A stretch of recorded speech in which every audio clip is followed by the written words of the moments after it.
Hi hello മക്കളെ, എല്ലാ മക്കൾക്കും എജ്യുമേറ്റിന്റെ മറ്റൊരു ക്ലാസ്സിലേക്ക് സ്വാഗതം. ഇന്നത്തെ ക്ലാസ്സിൽ നമ്മൾ നോക്കാൻ പോകുന്നത് 6ാം ക്ലാസ്സിലെ മക്കളുടെ അടിസ്ഥാന പാഠാവലിയിലെ ഒന്നാമത്തെ യൂണിറ്റിലെ അവസാനത്തെ പാഠമാണ്. ശന്തനുവിന്റെ പക്ഷികൾ എന്നാണ് ഈ പാഠത്തിന്റെ പേര്. പക്ഷികളും ചെറുജീവികളും ചെടികളും മരങ്ങളും എല്ലാം നമ്മുടെ കണ്ണും കാതും മനസ്സും കവരാറുണ്ട്. ആ അത്ഭുത ലോകത്തെ വർണ്ണശബളമായ ഭാഷയിലൂടെ പരിചയപ്പെടുത്തുമ്പോഴോ ശന്തനുവിന്റെ പക്ഷികൾ എന്നുള്ള പാഠഭാഗത്തില് നമുക്കത് കൃത്യമായിട്ട് മനസ്സിലാക്കാൻ പറ്റുന്നതാണ്. ഇതിലെ ഭാഷാ ശുദ്ധിയും പുതിയ വർണ്ണനകളും എല്ലാം വായിക്കുമ്പോൾ തന്നെ നിങ്ങൾക്കത് മനസ്സിലാവും. ഈ പാഠഭാഗവും ഇതിലെ തുടർ പ്രവർത്തനങ്ങളുമാണ് നമ്മൾ ചെയ്തു നോക്കാനായിട്ട് ഉദ്ദേശിക്കുന്നത്. അപ്പൊ ശരി, നമുക്ക് നേരെ ക്ലാസ്സിലേക്ക് കടക്കാം. കയ്യിൽ ഒരു കൊങ്ങിണിക്കൊമ്പുമായി ശന്തനു കാത്തുനിന്ന മുറ്റത്തിന്റെ കോണിൽ സായാഹ്ന തണൽ പ്ലാവിൻ ചില്ല പഴുതുകളിലൂടെ ഊർന്നിറങ്ങി മണ്ണിലെ വീണിലകളെ പുതപ്പിച്ചുറക്കി. അകലെ പറന്നുപോയ ആകാശത്തിൽ വീശിയ മേഘങ്ങളും മേലെ സുഷിരങ്ങൾ വീണ ഒരു കൂടാരം പോലെ കാവൽ നിന്ന പ്ലാവിൻ കൊമ്പുകളും അവയിലൂടെ ഊറിയ വെയിലിന്റെ ആടുന്ന നിഴലുകളും ശന്തനുവിനുമേൽ പ്രസാദിച്ചു. അവനു പിന്നിൽ മുറ്റത്തിന്റെ വക്കിലെ ചെമ്പരത്തി പടർപ്പിനെ ചില ഉള്ളനക്കങ്ങൾ ആട്ടുകയും കുലുക്കുകയും ചെയ്തു. അവൻ അനങ്ങാതെ ശ്വാസമടക്കി മടക്കിയ കയ്യിലൊരു വാൾ പോലെ പിടിച്ച കൊങ്ങിണിക്കുമ്പുമായി ചെമ്പരത്തി പൊന്തയിലേക്ക് തുറച്ചു നോക്കിക്കൊണ്ട് പഴുത്തിലകളുടെ മേൽ ഒരു പാവക്കുട്ടിയെ പോലെ നിന്നു. പെട്ടെന്ന് പൊന്തയിലെ ഇളക്കങ്ങൾ ഇലകളെ തള്ളി തുറന്ന് ചിറകടികളായി മാറി ആകാശത്തിലേക്ക് ഉയർന്നു. പ്ലാവിൻ തലപ്പിലെ ചില ചാഞ്ചാട്ടങ്ങളായി തീർന്നു. ശന്തനു ഒരിക്കൽ കൂടി പരാജിതനായി. പക്ഷികൾ അവനെ ഒരിക്കൽ കൂടി നിരാശനാക്കി. അവൻ എത്ര അനങ്ങാതെ മിണ്ടാതെ ആശാപൂർവം കാത്തു നിന്നിട്ടും അവന്റെ കൊങ്ങിണി കൊമ്പിൽ അവർ വന്നിരുന്നില്ല. കൊങ്ങിണി പൂമരത്തണലിലിരുന്ന് നോവിപ്പിക്കുന്ന കൊച്ചു ചുണ്ടുകളും മായാജാലകങ്ങൾ പോലുള്ള കണ്ണുകൾ കാറ്റുകൾ വിടർത്തിയൊതുക്കുന്ന തൂവൽ കൂമ്പുകളുമായി ആ ആതിഥേയനെ ആഹ്ലാദിപ്പിച്ചില്ല. അവനാകട്ടെ അവർ തന്റെ കവിളിങ്കൽ ചിറകടിക്കുകയും താണിരിക്കുകയും ചെയ്യുന്നത് അറിയുന്നതിന് ആനന്ദത്തിലുമുപരി എത്രയോ കാലമായി അവരോടൊരു കാര്യം അന്വേഷിക്കാൻ കാത്തിരിക്കുകയായിരുന്നു. നിങ്ങൾ മരിക്കുമ്പോൾ എവിടെയാണ് പോവുക? അതോ നിങ്ങൾക്ക് മരണമില്ലേ? കാരണം തന്റെ 5 വയസ്സിനുള്ളിൽ ശന്തനു പലവിധ നിരീക്ഷണങ്ങളിലൂടെ മനസ്സിലാക്കിയത് പക്ഷികൾക്ക് മരണമില്ല എന്നായിരുന്നു, അല്ലെങ്കിൽ മറ്റേതോ രഹസ്യം അവയ്ക്കുണ്ട് എന്നും. ശന്തനു മരിച്ച മനുഷ്യരെയും മൃഗങ്ങളെയും കണ്ടിട്ടുണ്ടായിരുന്നു.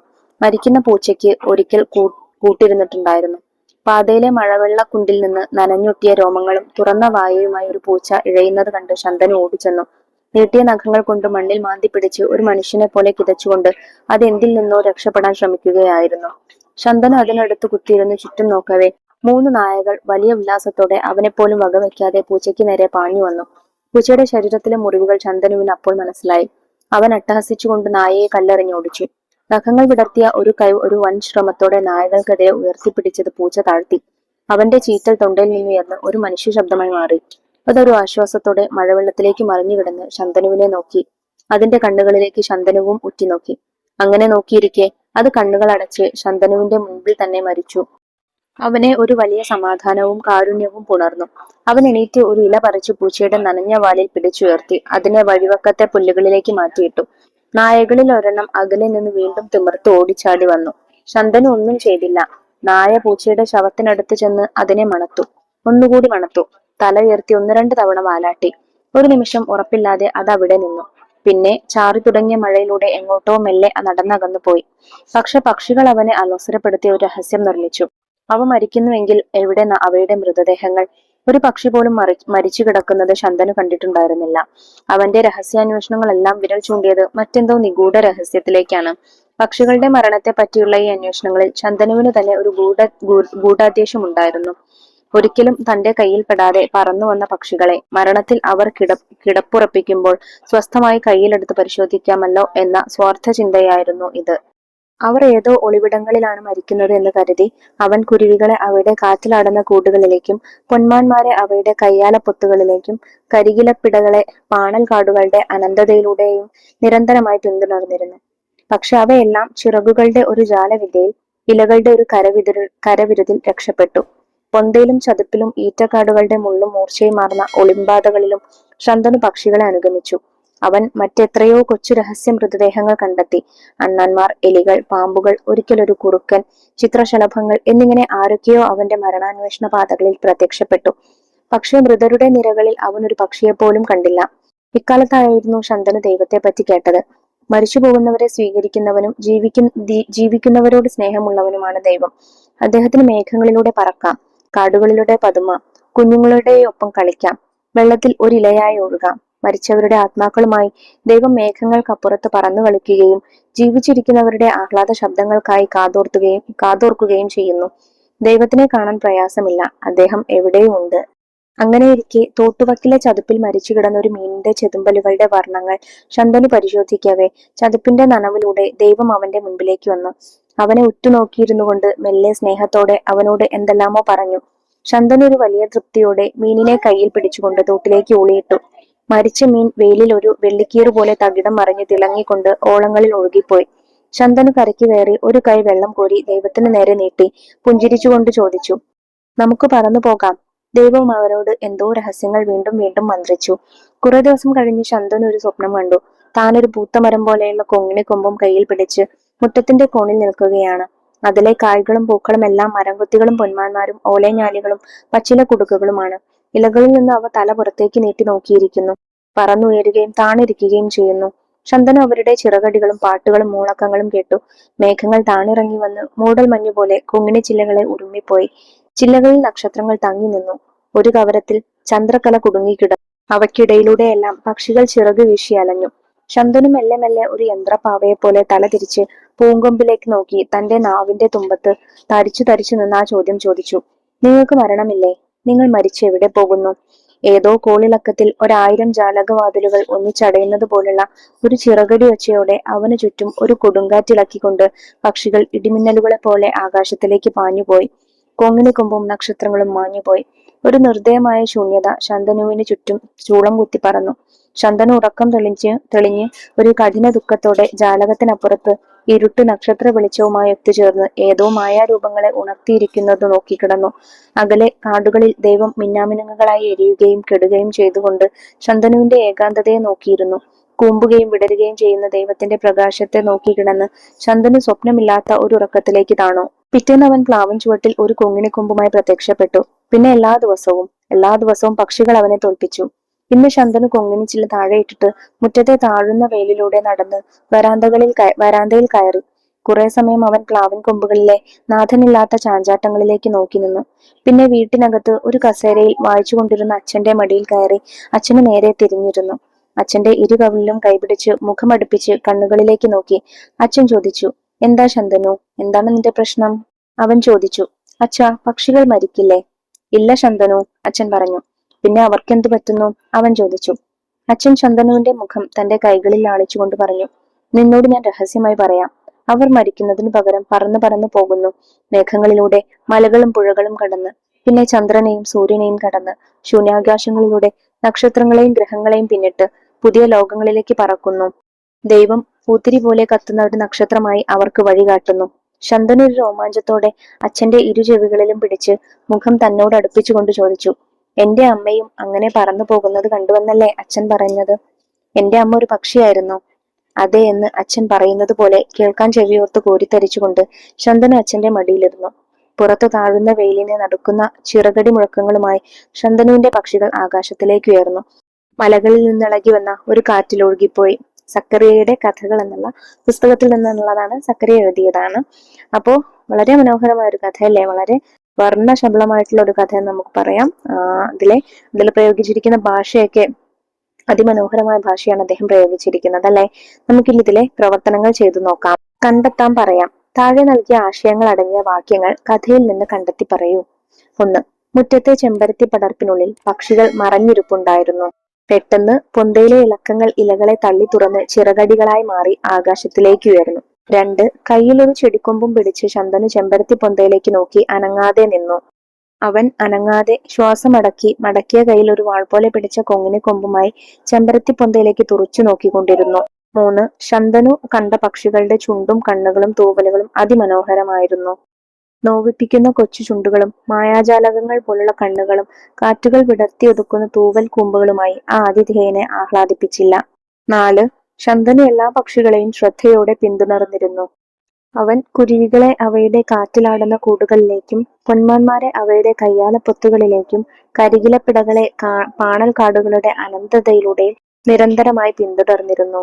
5. ശന്തനു കണ്ട സ്വപ്നത്തിൽ പലതരം പക്ഷികളുണ്ടായിരുന്നു. ഇതിലെ കായ്കളും പൂക്കളും എല്ലാം മരംകൊത്തികളും പൊന്മാന്മാരും ഓലഞ്ഞാലികളും പച്ചിലക്കൂടുകളുമാണ്. 6. മരിച്ചുപോയ അമ്മയെയാണ് ശന്തനു അന്വേഷിച്ചിരുന്നത്. ശന്തനു: എന്റെ അമ്മയും അങ്ങനെ പറന്നു പോകുന്നത് കണ്ടു എന്നല്ലേ അച്ഛൻ പറഞ്ഞത്? എന്റെ അമ്മ ഒരു പക്ഷിയായിരുന്നോ? അടുത്ത ചോദ്യം നോക്കൂ. പക്ഷികളുടെ ലോകം. പക്ഷികളുടെ ചലനങ്ങൾ, പറക്കൽ, ശബ്ദങ്ങൾ ഇവയെല്ലാം കഥയിൽ പല ഭാഗങ്ങളിലായി അവതരിപ്പിച്ചിട്ടുണ്ട്. ആ വാക്യങ്ങൾ കണ്ടെത്തി എഴുതൂ. ഉദാഹരണം: മുറ്റത്തിന്റെ വക്കിലെ ചെമ്പരത്തിപ്പടർപ്പിനെ ചില ഉള്ളനക്കങ്ങൾ ആട്ടുകയും കുലുക്കുകയും ചെയ്തു. ഇങ്ങനെയുള്ള മറ്റുദാഹരണങ്ങൾ കൂടെ നമുക്ക് നോക്കാം. പെട്ടെന്ന് പൊന്തയിലെ ഇളക്കങ്ങൾ ഇലകളെ തള്ളി തുറന്ന് ചിറകടികളായി മാറി. പ്ലാവിൻ തലപ്പിലെ ചാഞ്ചാട്ടങ്ങളായി തീർന്നു. ചിറകുകളുടെ ജാലവിദ്യയാൽ ഇലകളുടെ കരവിരുതിൽ പക്ഷികൾ വീശിയലഞ്ഞ് അവർ രക്ഷപ്പെട്ടു. പക്ഷികൾ ഇടിമിന്നലുകളെ പോലെ പാഞ്ഞുപോയി. ഇതെല്ലാം പക്ഷികളുടെ ചലനങ്ങളെ സൂചിപ്പിക്കുന്നതിന് ഉദാഹരണങ്ങളാണ്. അടുത്ത ചോദ്യം നോക്കൂ. സ്വപ്നലോകം. താൻ ഒരു പൂത്ത മരം പോലെ പക്ഷികൾ ചിറകു വീശിയലഞ്ഞു. ശന്തനു കണ്ട സ്വപ്നം കഥയിൽ എത്ര മനോഹരമായാണ് ആവിഷ്കരിച്ചിട്ടുള്ളത്. നിങ്ങൾ കണ്ട ഒരു സ്വപ്നത്തെ പറ്റി ചങ്ങാതിക്ക് ഒരു കത്തെഴുതൂ. കത്തെഴുതുമ്പോൾ ആദ്യം സ്ഥലവും തീയതിയും എഴുതി കൊടുക്കുക.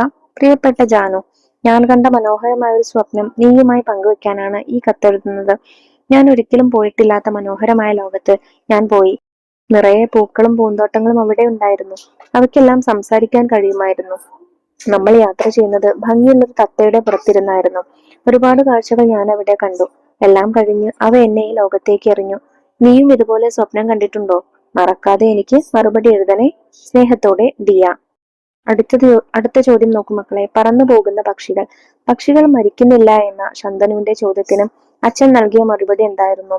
അങ്ങനെ പറയാനുള്ള കാരണം എന്താവും? പക്ഷികളുടെ മരണത്തെക്കുറിച്ചുള്ള ശന്തനുവിന്റെ അന്വേഷണത്തിന്റെ കാരണം എന്താണ്? കഥ ഒരിക്കൽ കൂടി വായിച്ച് ചർച്ച ചെയ്യൂ. നിങ്ങളുടെ അഭിപ്രായങ്ങൾ ചേർത്ത് കുറിപ്പെഴുതൂ. മരിക്കുന്നതിന് പകരം അവ സൂര്യനെയും ചന്ദ്രനെയും മറ്റു ഗ്രഹങ്ങളെയും നക്ഷത്രങ്ങളെയും പിന്നിട്ട് പുതിയ ലോകത്തേക്ക് പറക്കുന്നു. ദൈവം പൂത്തിരി പോലെ കത്തുന്ന നക്ഷത്രങ്ങളായി അവയ്ക്ക് വഴികാട്ടുന്നു എന്നാണ് പക്ഷികൾക്ക് മരണമുണ്ടോ എന്ന് ചോദിച്ചപ്പോൾ ശന്തനുവിനോട് അച്ഛൻ പറഞ്ഞത്. ശന്തനുവിന്റെ അമ്മയുടെ മരണത്തെക്കുറിച്ച് മനസ്സിലാക്കാനാണ് അച്ഛൻ ഇങ്ങനെ പറഞ്ഞത്. അവന്റെ അമ്മയുടെ മരണത്തെക്കുറിച്ച് ഓർത്തുള്ള അന്വേഷണങ്ങളിൽ സങ്കടം വരാതിരിക്കാൻ കൂടെയാണ് അച്ഛൻ ഇങ്ങനെ സൂചിപ്പിച്ചത്. അടുത്ത ചോദ്യം നോക്കൂ. നീണ്ടുപോകുന്ന വാക്യങ്ങൾ. അവൻ എണീറ്റ് ഒരു ഇല പറിച്ചു പൂച്ചയുടെ നനഞ്ഞ വാലിൽ പിടിച്ചുയർത്തി അതിനെ വഴിവക്കത്തെ പുല്ലുകളിലേക്ക് മാറ്റിയിട്ടു. ഈ വാക്യത്തെ ചെറുവാക്യങ്ങളായി മാറ്റി എഴുതിയത് നോക്കൂ. അവൻ എണീറ്റു, ഒരു ഇല പറിച്ചു, പൂച്ചയുടെ നനഞ്ഞ വാലിൽ പിടിച്ചുയർത്തി അതിനെ വഴിവക്കത്തെ പുല്ലുകളിലേക്ക് മാറ്റിയിട്ടു. കഥയിലെ നീണ്ട വാക്യങ്ങൾ പകർത്തി ഇതുപോലെ ചെറുവാക്യങ്ങളായി മാറ്റി എഴുതൂ. ഉദാഹരണത്തിന് ഒന്നുകൂടെ നോക്കൂ. ശന്തനു കരയ്ക്ക് കയറി ഒരു കൈവെള്ളം കോരി ദൈവത്തിനു നേരെ നീട്ടി പുഞ്ചിരിച്ചുകൊണ്ട് ചോദിച്ചു. അതെങ്ങനെ മാറ്റി എഴുതാം? ശന്തനു കരയ്ക്ക് കയറി ഒരു കൈ വെള്ളം കോരി ദൈവത്തിന് നേരെ നീട്ടി പുഞ്ചിരിച്ചുകൊണ്ട് ചോദിച്ചു. അടുത്ത ചോദ്യം നോക്കൂ. ആസ്വാദനം എഴുതാം. പാഠപുസ്തകത്തെ കുറിച്ചുള്ള സ്വപ്നങ്ങൾ ഒരു കുട്ടി ആവിഷ്കരിച്ചിരിക്കുന്നത് വായിക്കൂ. പുസ്തകം. എൻ പാഠപുസ്തകം ഞാൻ എഴുതുന്ന കാലം കനവ് കാണുന്നു ഞാൻ. ഒന്നാം പാഠത്തിലൊരു നാമം എൻ പടം. പാഠം 2 അമ്മയും അച്ഛനും. മുന്നിൽ മുത്തശ്ശി, 3 മുത്തശ്ശി, മുറ്റത്തെ മുല്ലയും, 4 മാവേലി, നല്ലൊരു ഓണപ്പാട്ടും, 5 കിളിക്കൊഞ്ചും, 6 കളിത്തോഴൻ, 7 പാഠമായി വരും മഴയും കളിവഞ്ചിയും, മറക്കാമോ മാടത്തയെ പാറട്ടെ പാഠമെട്ടിൽ, തുമ്പയും തുമ്പിയും 9, 10 പുളിനെല്ലി, പിന്നത്തെ പാഠങ്ങളിൽ പാണ്ടനും കുറിഞ്ഞിയും, പുറഞ്ചട്ട പൂങ്കോഴിക്ക് മറുഭാഗം പൂവാലിക്ക്, മുഖമൊഴിയൻ പുഞ്ചിരി മുത്തശ്ശിക്ക് സമർപ്പണം. എൻ പാഠപുസ്തകം ഞാൻ എഴുതിടും കാലം കനവ് കാണുന്നു ഞാൻ. ശ്രീജ കെ എഴുതിയ വരികളാണ്. കവിത ഇഷ്ടപ്പെട്ടില്ലേ? ഈ കവിതയുടെ സവിശേഷതകളായി നിങ്ങൾ കണ്ടെത്തിയത് എന്തെല്ലാമാണ്? പാഠപുസ്തകങ്ങളെ കുറിച്ച് നിങ്ങളുടെ സ്വപ്നങ്ങളും അഭിപ്രായങ്ങളും കൂടി വ്യക്തമാക്കുന്ന തരത്തിൽ ഈ കവിതയ്ക്ക് ഒരു ആസ്വാദനം എഴുതി നോക്കൂ. ശ്രീജ കെ എഴുതിയ പാഠപുസ്തകം എന്ന കവിതയിലെ വരികളാണ് ഇവിടെ തന്നിട്ടുള്ളത്. തന്റെ വിദ്യാലയത്തിലെ പാഠപുസ്തകത്തിലെ പഴയകാല ഓർമ്മകളെയാണ് കവയിത്രി ഈ കവിതയിലൂടെ കാണിച്ചിരിക്കുന്നത്. പുസ്തകത്തിലെ ആദ്യ പേജിൽ തന്റെ പേരും ചിത്രവും വരച്ചിരിക്കുന്നു. 2 പാഠത്തിൽ ഉള്ളത് തന്റെ അച്ഛനും അമ്മയുമായിരുന്നു. 3 പാഠത്തിൽ മുത്തശ്ശിയും മുറ്റത്തെ മുല്ലകളുമായിരുന്നു. 4 പാഠത്തിൽ തനിക്ക് പഠിക്കാനുണ്ടായിരുന്നത് മാവേലിയെയും നല്ല ഓണത്തെയും കുറിച്ചുള്ള പാഠമായിരുന്നു എന്നാണ് കവയിത്രി ഓർക്കുന്നത്. 5 പാഠത്തിൽ കിളികളെ കുറിച്ചും 6 പാഠത്തിൽ കളിത്തോഴരെ കുറിച്ചും 7 പാഠത്തിൽ മഴയെയും കളിത്തുണിയെയും കുറിച്ചും 8 പാഠത്തിൽ മാടത്തത്തയെ കുറിച്ചും 9 പാഠത്തിൽ തുമ്പിയെയും തുമ്പയെയും കുറിച്ചും 10 പാഠത്തിൽ പുളിനെല്ലിയെ കുറിച്ചും പഠിച്ചു എന്ന് എഴുത്തുകാരി സന്തോഷത്തോടെ ഓർക്കുന്നു. പിന്നത്തെ പാഠങ്ങളിൽ പാണ്ടനെയും കുറിഞ്ഞിയെയും കുറിച്ചായിരുന്നു പഠിച്ചത്.